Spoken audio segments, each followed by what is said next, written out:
How are you?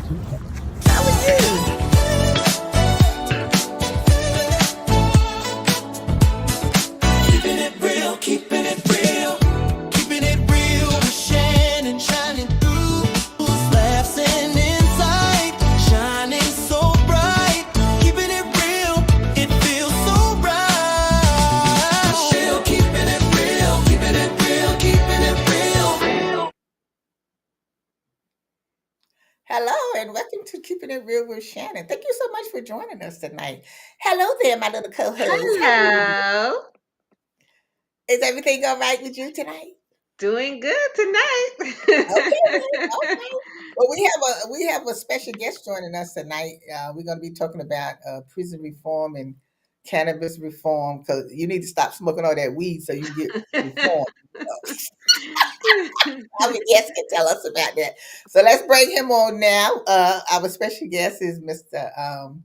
Rob Boyd, and he's the CEO of Streets Don't Love You Back. And we want to welcome Mr. Robert Boyd to the show. How you doing, Rob? How's Welcome. everything? Hey, thank you, ladies. I'm honored to be on your show and glad to be here tonight. Well, good, good, good, good. I'm glad because what we got to talk about is something that we really need to be talking about because our young people now really needs direction, and that's what we supposed to be here is to direct them. And this program that you have, the Streets Don't Love You Back, seems like a wonderful program, and y'all are doing a lot of work out in Phoenix, Arizona, and that's good. And you're also in other states and prisons around the country. So tell us a little bit of what you're doing with the prison reform, and then we'll get to the cannabis part. Um, Well, young people. yeah, we are very passionate about prison reform and helping our youth. In 2009, like I explained, me and my wife created the program. And at first, we were just sending in resources into the prisons and to the young youth. And in 2015, my wife created the Streets From Love You Back Life Skills Intervention Program. So we needed a curriculum to help people. So after that, we started moving here in Arizona with the program first, and then it spread it out through the United States. And we just happy about that, and happy about all the people here in Arizona who opened up the doors for us in their jails and in their prisons and in their courtrooms. Mhm. So, how have you used this program? Like when you go into the prisons, how's that program done in the prison? How did it take place? Well, self study. We send it into the inmates single, or sometimes we send it into the staff. And we just happy that the program has done help many, and a lot of adults and youth has done been through the program. We can't help everybody, but we can help the ones who truly want to be helped. But you also have to give people a chance to get the help. So when a person know right from wrong, then they can be held accountable. And if you don't know right from wrong, you truly can't be held accountable. So the main focus is teaching people right from wrong and better skills and making better choices. And we just happy about that. And so these skills, what exactly does the program consist of in these skills that you're teaching? Are these just life skills or, just learning how to manage themselves out of prison, and ways of staying out of trouble? Yes, you're correct. It's ways to manage yourself in the prison system, and it's ways for you not to go back to prison when you come home. And it's also ways for you not to even go in any jail gate. The pipeline in prison, that's a heavy thing because our youth are getting caught up daily. And a lot of our youth nowadays don't listen to their parents. They rather listen to somebody on the internet or somebody on the street before they listen to the people that love them. So we have to get back to our youth definitely listening to their parents, their grandparents, and that's done messed a lot of things up. Social media, as far as I'm concerned, because everybody takes that before they sit down and talk to someone and Right, see what's going on. They'll run straight to the internet, and right, that don't do nothing but cause confusion. Back in the old days, you had to see somebody at school, or you had to wait till you see them at church, right, what have you. So we have to get really back to the basics of life when it comes to helping our people. Period. Hmm. And how successful has your program been with the youth? Because you're really trying to get the young kids before they even get to prison. Exactly. Um, so I mean, how successful are you, especially when you are competing with social media and everything that's out now, where the kids think that that's the right way to go? Yes, ma'am. Thanks for asking that question. The program has been very successful with our youth as well, and with our adults. Like I said, you can't help everybody. Everybody ain't going to listen, but the ones that's listening, them the ones that you pay close attention to, and you just plant the seed with the others. Because you can't help everybody, but you can Hmm. show plant the seed to let them know it's help here for them. So we make sure we let the youth and adults know it's a lot of resources here for you, and if you live to make it to change your life, we're here for you. But once again, a lot of people don't get a second chance. So when you get that second chance, you really have to take that with grace, mercy and grace from the Creator. Hmm. So, so Rob, how do you feel about this? Because I mean, people always say, "Oh, you're so traditional, so old fashioned, blah blah blah." Things have changed. People, but the thing about it is, I just feel like a lot of our kids is not so much out of control. Is what is it today? What are we missing now? Because I say it goes back to the home and to the parents. And I understand parents work. I know they have jobs. Some are working 2 and 3 jobs. But the young people seem now to just be raising themselves. And they'll listen to the people who they're running the streets with. They feel they don't have to listen to adults anymore until something happens, until they get in trouble or something like that. And I'm not saying that everybody doesn't make mistakes. I make mistakes. I mean, and we try to change our lives and do better or whatever. But it seems like the young people now, like they're not trying to have the young people to do the right thing, what they're supposed to be doing. Well, I piggyback off that, Miss Lottie. Back in the old days, the neighbor could give you a spanking and bring you home. Exactly. If Mr. Rollo seen you in front of the stove, boy, you better get up in front of that stove. I'm gonna tell Big Mama, and Mm-hmm. you running straight home because Big Mama got the stick or the switch waiting on you, so you don't Exactly. want that. So in these time and days, these youngsters don't even fear that. You know what I'm saying? Because a lot of times there's no parents in the home. A lot of times you might have both parents on drugs, or one parent's on drugs and the other one is nowhere around. So them are the things that's still going on that went on years ago. And it's more now with all these different drugs out here, methamphetamine and all these different drugs. Back in the old days, I had never heard of Right. methamphetamine and all these different kind of drugs that go on. And that's why we have to always stay consistent when it comes to helping people, period, out here, whether you're young or whether you're old, because you got a lot of older people out here that's just done went bananas as well since the internet come out. They feel they got to run to that all the time and not go down and sit down with the person you might have a problem with. So the internet done became a place where people just go vent their whole business out. That's Mm-hmm. what we got to get back to the old days where I can sit down and talk to a Miss Lottie. I can sit down and talk to a Miss Tiffany if I got a problem with y'all. I don't have to give a long speech on the internet Right. Hmm. with Right. people that Right. don't know man one of us. you Right. know? Yeah, yeah. So we have to get back to real life. We have to get back to respecting our elders. And back in our days, like I said, even the police back in the day, they used to walk the beat. They knew everybody in the community. They knew Big Mama. They knew your mama. They knew your brothers, your sisters. Boy, you better get home before I tell Big Mama on you. And Mm-hmm. everybody feared Big Mama because they know Big Mama didn't play back then. That's Mm-hmm. grandma. All the people don't know what that word means. Grandma Mm-hmm. didn't play. Yeah. Well, Well, there's no more when Big it's Mama. not in the part that they didn't play. Back in the day, they didn't have to say anything. All they Oh did no. was turn around and look at you. You better know that, The Miss look Lottie. was almost as bad as getting the lick. You Yeah, better but hear me. back in the days, I mean, we don't have Big Mama now because truthfully, grandma now is probably like 40 years old. So, Yeah, and so 35. grandma's like, I'm still young and I'm still going to be doing my thing. They not worrying about raising any children and grandchildren. So that kind of lifestyle now has definitely changed. But now it's down to the parents to kind of sit down and talk to your children about what to do and what not to do, which we're not, well, I am, but there's a lot of people out here that's not doing what they're supposed to be doing with their kids. Correctly, and I'm gonna piggyback off of that, Miss Tiff.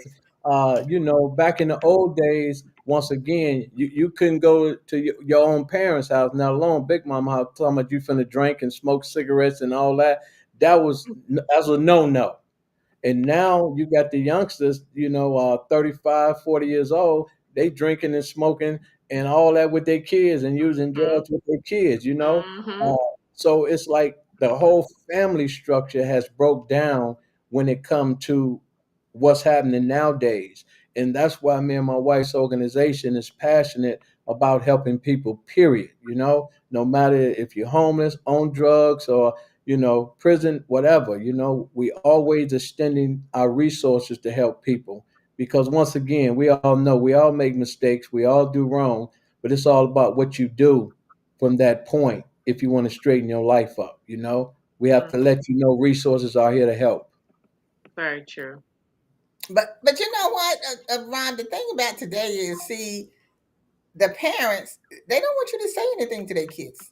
No, girl, they be ready to kill They don't you. want you to say anything to their kids when they're doing something they don't have any business doing. But then when something happens to the kid, they be yelling at you like, "Oh, well, you was there. You didn't even say anything.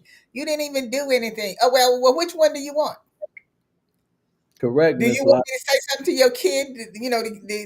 To help them not get in trouble, or which one do you want?" Yes, I'm gonna piggyback off that, Miss Lottie. This was about a couple of years ago. Some people had referred some people to our organization for help, but this young lady, she was about 46 years old at that time, and she was ready to go out and do wrong, and knowing her child had just robbed somebody, and she ready to go fight the people. No, you should be sitting down whooping his butt. You feel me? And checking him, not the people, because he done did wrong to the people. So that's why I said I didn't understand in this era of time how people ready to lose their life over their child when their child out here doing wrong. That's like, make me understand that. Make that make sense. Mhm. Mm-hmm. No, I Well, agree with that too. I mean, yeah. I think that a Well, lot of time it comes from trust as well. Like yeah. it's Well, we're hard to gonna trust we'll people continue out our here. conversation. We're gonna take a quick break.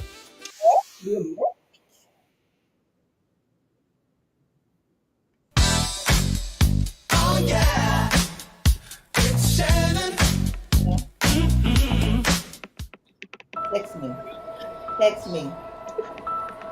Some people judge a book by its cover, and if you're not what people are looking for, you're kind of like a reject. School, it feels like everyone's staring at me and I'm just kind of not really a person. It just feels hard today. Nobody was listening to me. Try to understand me more, and I'll try to do the same. Listening is a form of love. Find ways to support your kids at sounditouttogether.org. Oh yeah, it's Shannon. Keeping it real. Keeping it real. Every Tuesday night, 8 p.m. Eastern Time, on Facebook, YouTube. It's on tonight. It's Prime for 30 minutes. Join the chat. Hot topics, movers, shakers. How about that? Smart, outspoken, don't miss a beat. It's true. Keeping it real with Shannon tonight. The hottest show in the city lights. It's Shannon. Oh yeah. It's Shannon. Keeping it real.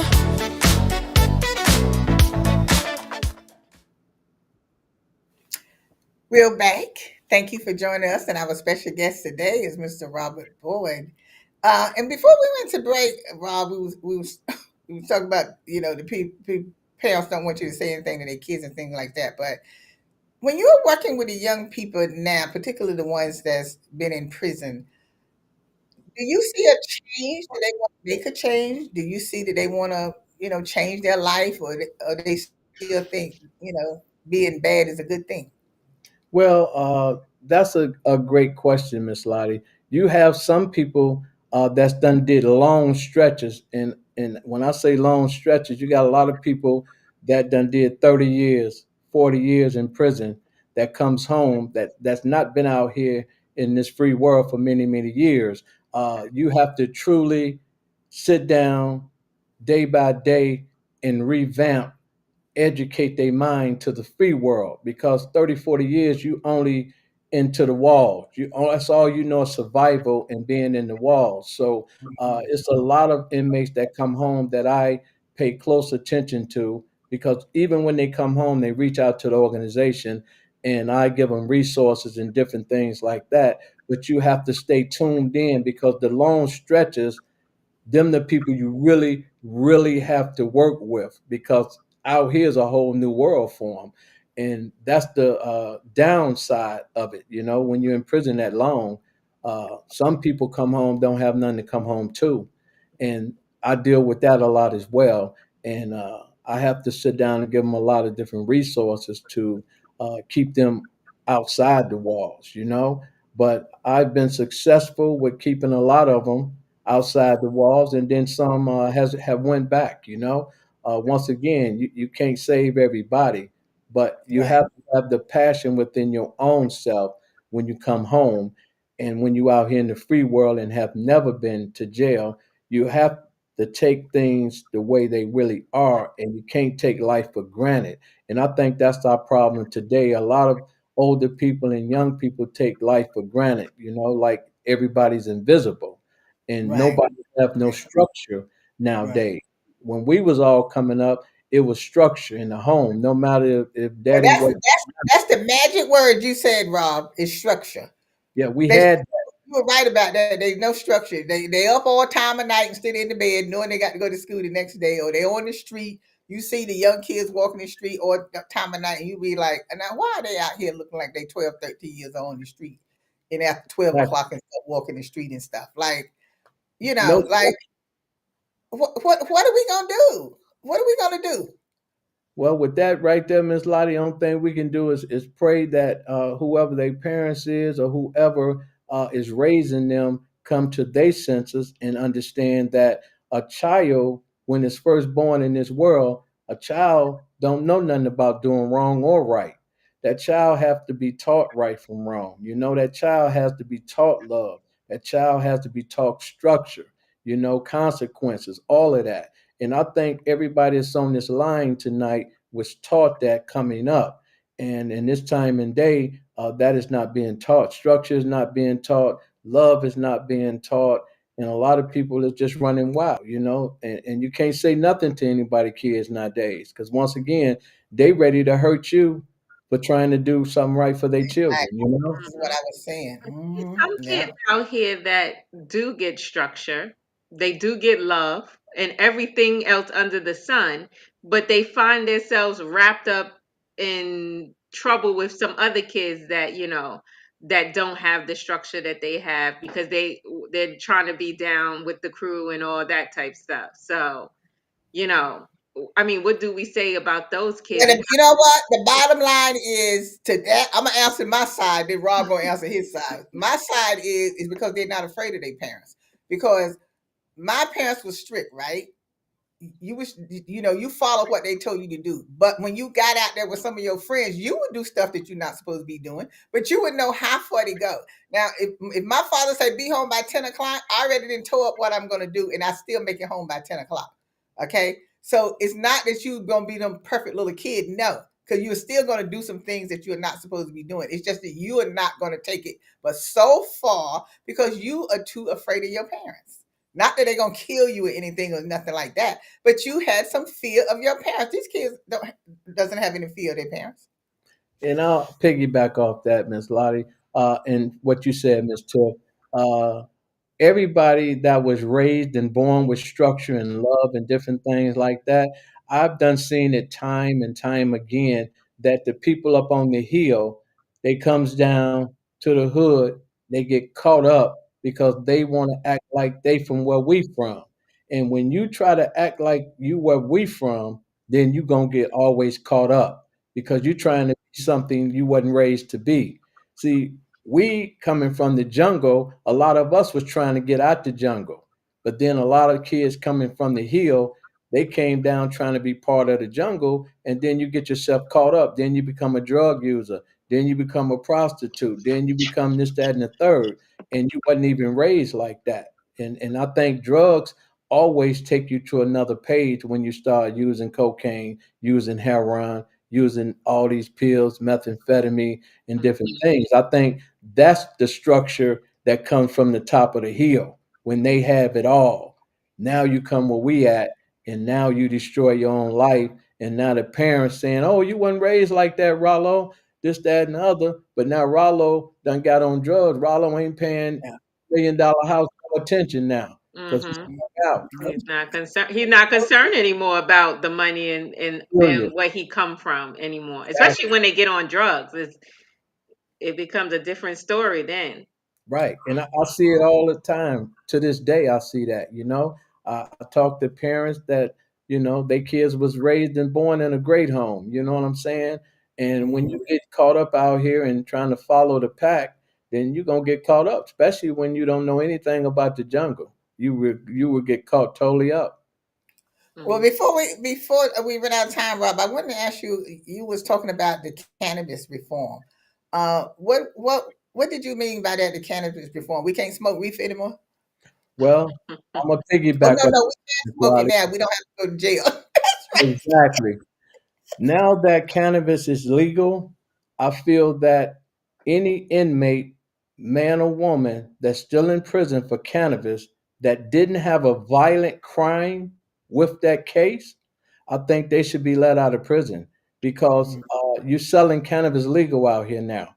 That Mm. there's, no, we got to hide and, we got to run around the projects and hide this. No, you go right into a dispensary and buy your cannabis legally. Mm. So there's no way that everybody that's in prison for cannabis that did not have a violence with that case, they need to be set free and they need to be resentenced. And this is something that me and my wife is pushing with the reform with the cannabis and our prison reform because no man or woman should be still sitting there when cannabis legal now. I Yeah, agree. I yeah, agree. that's true. You're right about that. Yeah, because some people went to prison just on having it on them, and Yes, then it wasn't even nothing violent they did. But some people got time for all of that. I'll tell you this one right here, Miss Lottie. It's a young man.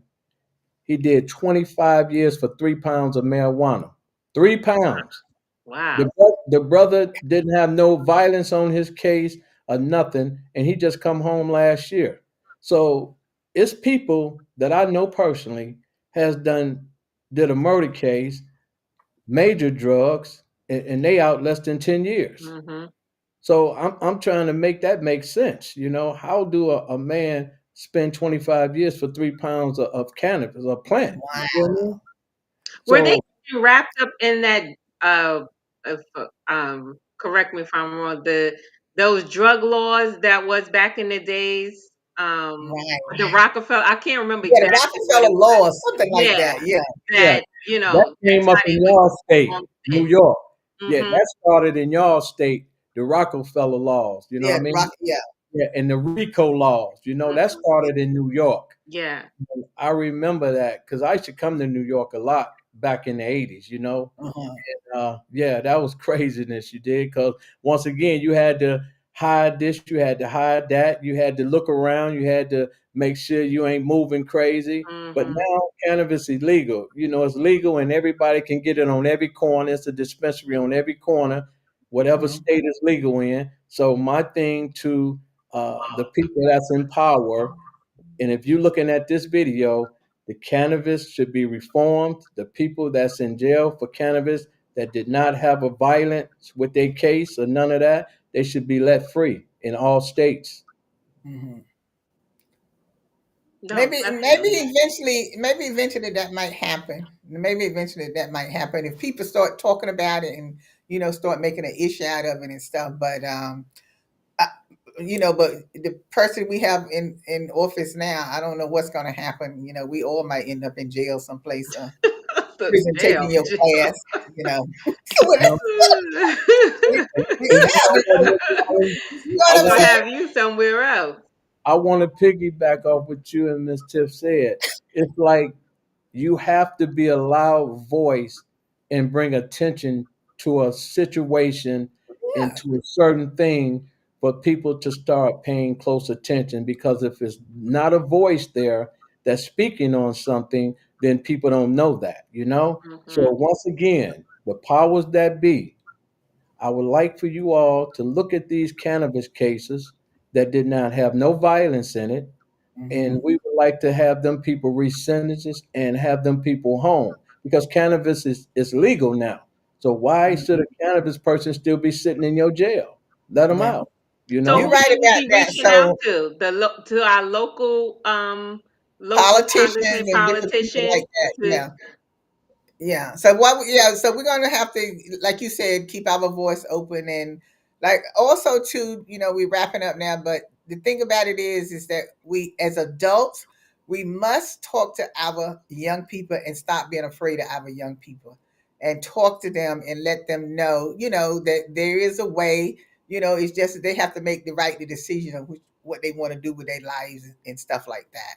And we just have to take time to talk to them more. And we want to thank you and your wife Lucinda for starting the program that you have and talking to the young people going into the prisons. So we want to thank you for doing that. And we have other programs that the young people can get into, and they just need to get out there and get into some of these programs. People keep saying there's nothing out there, but they are programs and stuff out there to help you. So we Amen. want to thank you again for coming on and joining us from Arizona. Hey, And hey, we'll come back again and say hello to Lucinda for us and thank her because I think she received the International Impact Award or something for the book that she wrote. yes, ma'am. Thank you, Yeah, Miss Lottie, for thinking of yeah. us for So that. Yeah, congratulations to her, and we'll yes. see. We'll thank you again for coming on, and thank you for watching tonight. Hi, Kenny. Thank you for watching tonight, and as always, we'll see you next time. You already